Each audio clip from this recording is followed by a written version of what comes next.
Hello students, हमने कोई भी फंक्शन पढ़ा हुआ है, ठीक है। 12th क्लास में हम पढ़ने लग जाते हैं फंक्शन क्या होता है, और उसकी लिमिट भी हमने पढ़ी हुई है। क्या? लेफ्ट हैंड लिमिट और राइट हैंड लिमिट। किसी भी पॉइंट लेफ्ट हैंड लिमिट और right hand limit of a function at a point C. किसी पॉइंट सी पे उसकी लेफ्ट हैंड लिमिट और राइट हैंड लिमिट पढ़ते हैं। तो इस क्लास में हमने, या फिर बीएससी सेकेंड ईयर में हमने क्या स्टार्ट किया? Epsilon definition. कोई भी फंक्शन है उसकी एप्सिलॉन डेफिनेशन क्या होती है ऑफ ए लिमिट के तौर पे। तो मैंने क्या डेफिनेशन लिखवाई? कोई भी फंक्शन है उसकी एल लिमिट कहलाती है at point C.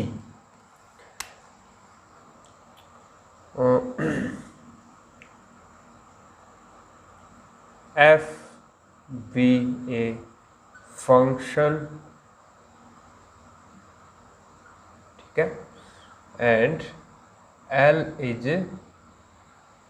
said to be limit of f at point x बराबर सी पॉइंट पे l उसकी लिमिट कहलाती है यदि if for given epsilon greater than 0, यानी कि कोई भी स्मॉल पॉजिटिव नंबर एप्सिलॉन हमें गिवन हो, तो इसके रिस्पेक्ट में हमें एक डेल्टा मिल जाए। There exist a delta greater than 0 such that, जो इस प्रकार हो कि F of X minus L is less than epsilon whenever x minus C is less than delta. इसका मतलब क्या है? ये देखो, पहले इसका मतलब देखो कि वो पॉइंट जिसकी c से लेंथ, यानी कि उस पॉइंट x और c के मध्य जो दूरी है वो लेस देन डेल्टा हो, डेल्टा, ठीक है। तो उस x के करस्पॉन्डिंग जो हमारा फंक्शन fx है उसकी l से जो दूरी है वो लेस देन एप्सिलॉन होनी चाहिए। तब हम बोलते हैं कि जो पॉइंट C है वो हमारे फंक्शन f के लिए लिमिट L का काम कर, मतलब L जो है हमारे फंक्शन f की लिमिट कहलाती है एट पॉइंट C। इसको अदर फॉर्म में लिखना चाहे इन दोनों को, तो हम क्या लिखते हैं? इसको क्या लिखते हैं?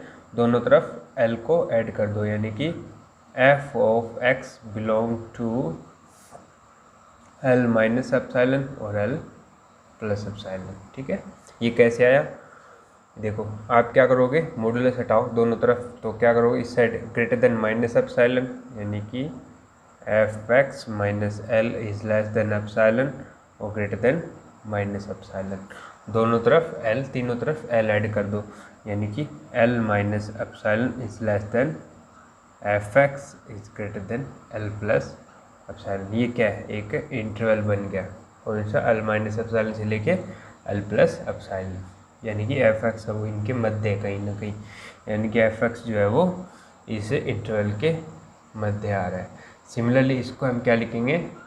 X belong to C minus delta और सी प्लस डेल्टा। इसको बोलेंगे कि एक्स जो है हमारा वो इस इंटरवल के अंदर है, और ये इंटरवल क्या है? सी के अराउंड डेल्टा रेडियस का इंटरवल है, डेल्टा दूरी का इंटरवल है, ठीक है। यानी कि जब हमारा x जो है वो c के अराउंड डेल्टा रेडियस के इंटरवल के अंदर है, तो हमारा फंक्शन fx, x के रिस्पेक्ट में जो हमारे फंक्शन की वैल्यू है fx, वो क्या होनी चाहिए? l के अराउंड एप्सिलॉन रेडियस का या एप्सिलॉन दूरी का इंटरवल उसके अंदर होनी चाहिए। तब हम बोलते हैं हमारा फंक्शन f जो है वो L जो है वो हमारे फंक्शन f की लिमिट कहलाता है एट पॉइंट C। ठीक है। तो ये तो थी हमारी डेफिनेशन ऑफ फंक्शन एफ, उसकी लिमिट की डेफिनेशन। अब इसी डेफिनेशन को हम सीक्वेंशियल डेफिनेशन के तौर पे भी देख सकते हैं। देखो इसकी सीक्वेंशियल डेफिनेशन देखो,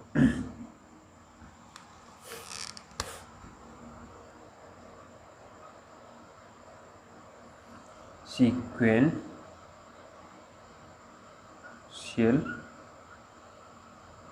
डेफिनेशन ऑफ लिमिट, ठीक है। तो देखो वही f कोई भी फंक्शन है, l उसकी लिमिट कहलाती है यदि at point C l is said to be limit of f at x बराबर C if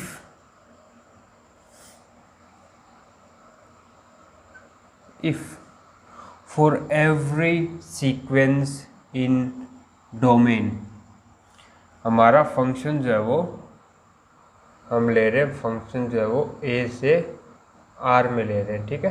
क्या ले लिया? a से r में। for every sequence in a that converges to C, for every sequence xn in a that converges to limit n tends to infinity पे action जो है वो इस C पे जाना चाहिए। फॉर एवरी सीक्वेंस एक्शन, ए की वो सारी सीक्वेंस जो C पे कन्वर्ज हो रही हो, उनके करस्पॉन्डिंग f ऑफ एक्शन जो एक सीक्वेंस बनेगी, ये वाली, ये कन्वर्ज करनी चाहिए कहाँ पे? L पे। तब हम बोलते हैं हमारी जो L जो है वो हमारे फंक्शन की लिमिट कहलाता है एट C पे। यहाँ पे नोट करने वाली बात ये है कि हमारा कोई भी एक्शन है वो C की इक्वल नहीं होना चाहिए, where x n not equal to C for all n belong to natural number, ठीक है। इसकी लिमिट होना चाहिए लेकिन ये इक्वल नहीं होना चाहिए, बस यही बात यहाँ पे नोट करने वाली है। तो देखो हम कोई भी नंबर L को हमारे फंक्शन f की लिमिट बोलते हैं at C, at point C, यदि वो सारी की सारी सीक्वेंस जो C पे कन्वर्ज हो रही हो, क्या कोई भी सीक्वेंस उठा लो जो C पे कन्वर्ज हो रही हो, उसके करस्पॉन्डिंग जो हमारे फंक्शन की सीक्वेंस बनेगी, यानी कि f of x1, f of x2, f of x3, f of x5, ऐसे सीक्वेंस बनती जा रही है ना। तो ये जो सीक्वेंस है वो L पे कन्वर्ज करनी चाहिए, तब हम बोलते हैं कि हमारी जो सीक्वेंस है, हमारा जो L है वो हमारे फंक्शन की लिमिट कहलाता है एट पॉइंट C पे, है ना बात समझे। तो ये हर एक एवरी सीक्वेंस के लिए ट्रू होना चाहिए। अगर किसी एक सीक्वेंस के लिए होल्ड नहीं हो रहा मान लो, तो हम डायरेक्ट क्या बोलेंगे, हमारी सीक्वेंस जो वो कन्वर्ज नहीं, सॉरी हमारी जो फंक्शन है वो इस L पे कन्वर्ज नहीं करता, ये L है वो हमारे फंक्शन की लिमिट नहीं है, ठीक है। तो ये थी हमारी सीक्वेंशियल डेफिनेशन। इसके ऊपर एक एग्जांपल लेते हैं। एक्चुअली इसको ना डिसप्रूव करने के लिए काम में लिया जाता है। सीक्वेंशियल डेफिनेशन जो है वो कोई भी फंक्शन की लिमिट L जो है नहीं है, ठीक है, उसको प्रूव करने के लिए काम में लिया जाता है। तो उसको लिख लो, एक बार नोट कर लो। डाइवर्जेंस क्राइटेरिया बोलते हैं, क्या?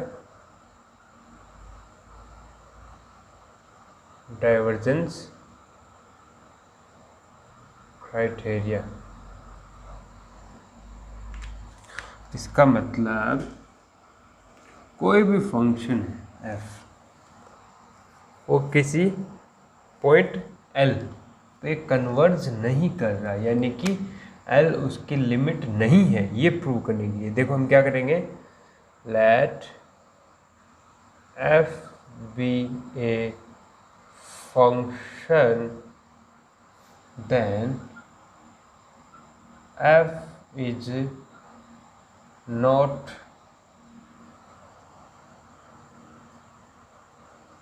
converges to L at x बराबर c, यानी कि x बराबर c पे हमारा फंक्शन f जो है वो कोई नंबर L पे कन्वर्ज नहीं कर रहा, यानी कि उसकी L लिमिट नहीं है। ये प्रूव करने के लिए हम क्या करेंगे, तब एक सीक्वेंस ढूंढ लो जो c पे कन्वर्ज कर रही है, लेकिन उसके करस्पॉन्डिंग जो सीक्वेंस बनेंगे f ऑफ xn की वो L पे कन्वर्ज नहीं करनी चाहिए, ठीक है। तो then f is not converge to L at x बराबर c if there exist a sequence xn in A that converge to c। एक c पे कन्वर्ज होने वाली सीक्वेंस ले लो।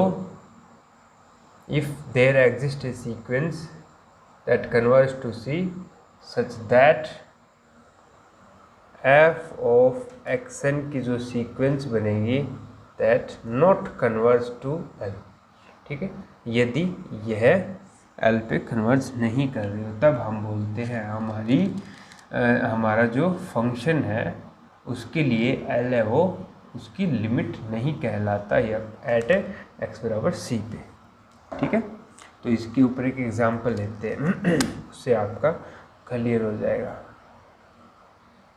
जैसे एक सीक्वेंस ले रहे हैं हम, सॉरी फंक्शन ले रहे हैं f ऑफ x जो है 1/x और इसकी लिमिट फाइंड करनी है एट 0 पे। Find its limit at x बराबर 0, ठीक है। तो देखो हमें चेक करना है कि x बराबर 0 पे हमारा फंक्शन कहाँ जा रहा है, किस पॉइंट की तरफ कन्वर्ज कर रहा है, किस इसकी लिमिट क्या होगी। तो देखो डाइवर्जेंस के लिए सबसे बेस्ट क्राइटेरिया ये सीक्वेंस वाला।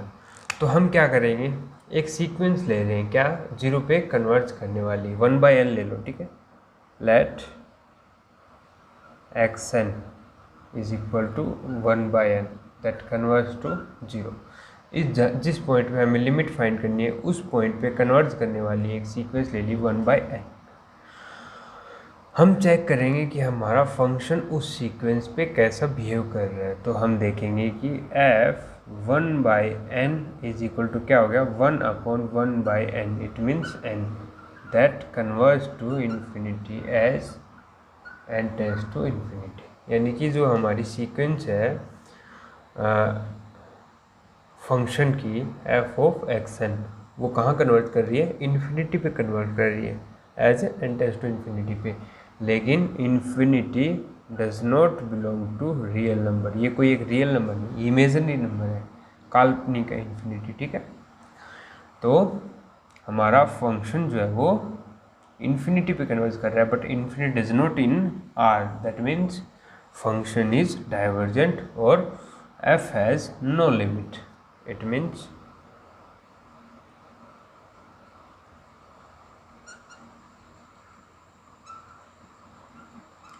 f of x is equal to 1/x has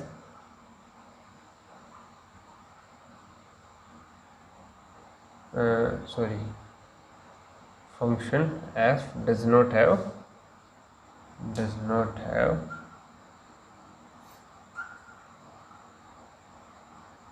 limit at x बराबर 0।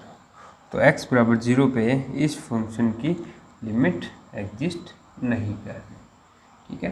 तो ऐसे हम कोई भी फंक्शन है उसकी डाइवर्जेंस के लिए सीक्वेंस वाला क्राइटेरिया यूज कर सकते हैं। बिकॉज अगर हमें प्रूव करना हो कि इस फंक्शन के लिए L जो है वो उसकी लिमिट है, तब तो हमें हर एक सीक्वेंस पे ट्राई करना पड़ेगा। लेकिन ये पॉसिबल नहीं क्योंकि सीक्वेंस तो बहुत सारी हो सकती हैं सी पे कन्वर्ज करने वाली। बट डाइवर्जेंस के लिए यानी कि डिस्प्रूव करने के लिए कि इसकी ये लिमिट नहीं है, तो उस केस में हमें सिर्फ और सिर्फ एक सीक्वेंस ढूंढनी है, ठीक है। एक सीक्वेंस जो सी पे कन्वर्ट कर रही हो और उसके करस्पॉन्डिंग हमारे फंक्शन की जो सीक्वेंस है वो एल पे कन्वर्ज नहीं कर रही हो, तो हमारा काम बन जाएगा, ठीक है। तो ये था हमारा sequentially criteria for the limit, ठीक है। तो आज के लिए इतना ही।